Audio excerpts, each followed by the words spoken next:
عندنا ده يا جماعه كده ما ينفعش خالص. احنا عايزين عايزين البلد دي تبقى بلد قويه. نائب الرئيس يعني عمر سلمان ده كويس جدا في الحكم، بجد راجل كويس جدا. وكمان الدكتور احمد شهيد ده كويس جدا جدا جدا برضه، يعني راجل محترم جدا جدا. وبعدين احنا مش عايزين حد يا جماعه، مش عايزين يا جماعه حد يسوقنا. احنا مش عايزين حد يسوقنا، كفايه قوي كده، كفايه اللي بيحصل في البلد، كفايه المظاهرات اللي في الشارع دي. احنا مش عايزين حد يسوقنا يا جماعه، ولا برادعي ولا بتاع. احنا عايزين رئيس زي عمر سليمان كده، راجل محترم، راجل يعني راجل جيش، راجل محترم، راجل كويس جدا جدا جدا. انا بما اني اب من الشباب، انا اول واحد بايد عمر سليمان ده كراجل للحكم، كراجل محترم جدا جدا جدا. والوزاره بتاع الدكتور احمد شفيق ده كويس جدا جدا جدا جدا. وانا كشاب من الشباب انا بايدهم. وكفايه قوي كفايه قوي اللي بيحصل في البلد ده، كفايه قوي الخساره اللي بتحصل في البلد، كفايه قوي. السلام عليكم ورحمه الله وبركاته.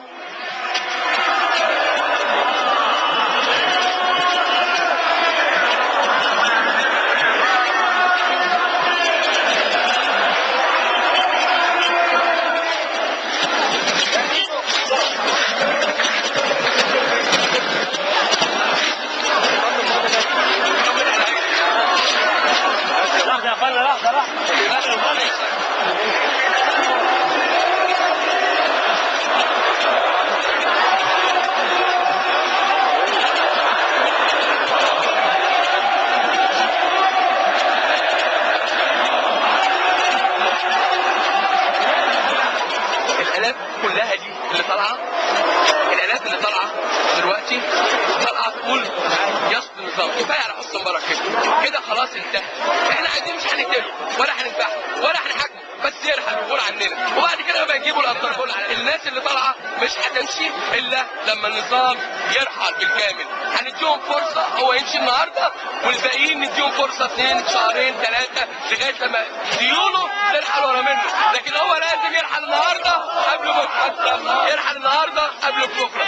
النهارده اللي طالع كل شعب مصر، مسيحيين ومسلمين، عمال وفلاحين، كبار صغار، شباب، اطفال، بنات، الكل طالع عشان يقول تحيا مصر ويسقط النظام ويسقط حسني مبارك. مفيش فرق ما بين مسلم ولا مسيحي ولا شاب ولا فتاه ولا كبير ولا صغير. شعب مصر كله طالع عشان يقول يسقط حسني مبارك، يسقط حسني مبارك. احنا عايزين نفسنا نخرج مبارك من الحكم من 2005، من بدايه الالغاء الفوضى اللي هو عملها بالالغاء الاشراف القضائي وتعديل الماده 76 و77 و78 وتمديد قانون الطوارئ. كل الحاجات دي ذل للشعب المصري، والخصخصه والشركات اللي اتباعت، وتسريح العماله في مصر، تسريح العماله والاعتصامات وطرد العماله في الشوارع، والخصخصه اللي من تحت الترابيزه، وبيع مصر والسرطانات. يوسف والي وهو بيتحاكم وبيسالوه بتاع ايه؟ قال لهم انا موظف عند حسني مبارك. حسني مبارك سمم افكار الشعب، سمم بعض افكار الشعب.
أسوأ من بيرو.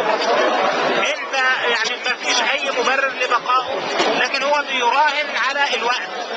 شايف ان هو بيراهن على الوقت، بيحاول يجهد الناس، يستنفذ جهدهم، لكن الامل المرجى ان شاء الله ان يثبت الناس الى اخر نفس في نهايه المطاف ان شاء الله. فالشعب هو اللي هيحسم الموضوع.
يا جماعه انا محمد الاشقر، انا مواطن لا انتمي لاي حزب ولا يعني ما انتميش لاي جمعيه لا، انا مواطن عادي. يا جماعه نقارن، كفايه استهانه بقول الناس، كفايه استهانه بقول الناس. الاعلام المصري اللي حتى الله ونعم الوكيل فيه، اللي صور للناس ان النظام المصري يرعى مصالح الناس، بالعكس النظام المصري يرعى مصالحه الشخصيه. بدليل ان لو الرئيس المصري محمد حسني مبارك لو هو خايف على مصالح الناس ديت، عمره ما كان اللي حصل الاقتتال ما بين الناس في الطريقه دي. انا لو انا بقول للرئيس مبارك من مكاني ده كفايه كده، وحرام عليك اللي بيحصل ده، وسيبنا وارحل. ودوت يعني كلام كل الناس والفئات، الصغير وكبير وبنت وولد وكل فئات الشعب. مش عايزين نقول اخوان، مش عايزين نقول اي احزاب، الناس دي كلها يا جماعه والله العظيم ثوره شعبيه. الثوره دي ثوره شعبيه، وحسبي الله ونعم الوكيل في الناس اللي عايزه تجهض الثوره بتاع الناس دي. بسم الله الرحمن الرحيم. انا بتكلم من محمد، طبعا بحيي كل الشباب اللي قام بالمظاهره اللي حصلت من يوم الثلاث موافق 25/1. هو شجعهم وبحمسهم، لان فعلا الناس تعبت، الناس خلاص الكيل طفح. يعملوا ايه من 30 سنه والناس بتستحمل.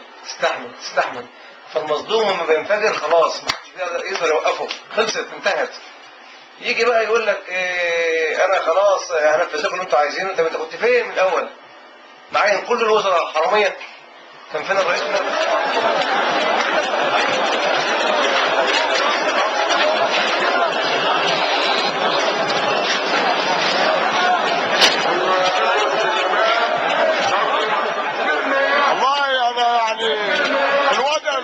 اخواتي المسلمين اللي هم بيموتوا في بعض ما يرضيش ربنا كده، ما يرضيش ربنا ولا ربنا قال كده. كل واحد له راي يعبر عن رايه. احنا كلنا مسلمين وكلنا موحدين بالله، كلنا اخوات مسلمين، ما عندناش مسيحي ما عندناش مسلم.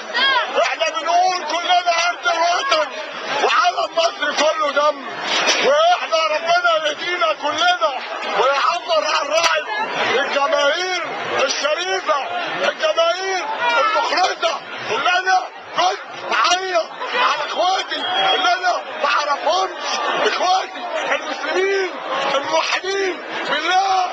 وكده ربنا ما قالش في القرآن هم الحكومة المصرية عايزين حرب أهلية، وكل واحد هيموت شهيد، وكل واحد مكتوب له موته هيشوفها في الارض. وربنا يحرسنا جميعا، وربنا يعديها على خير.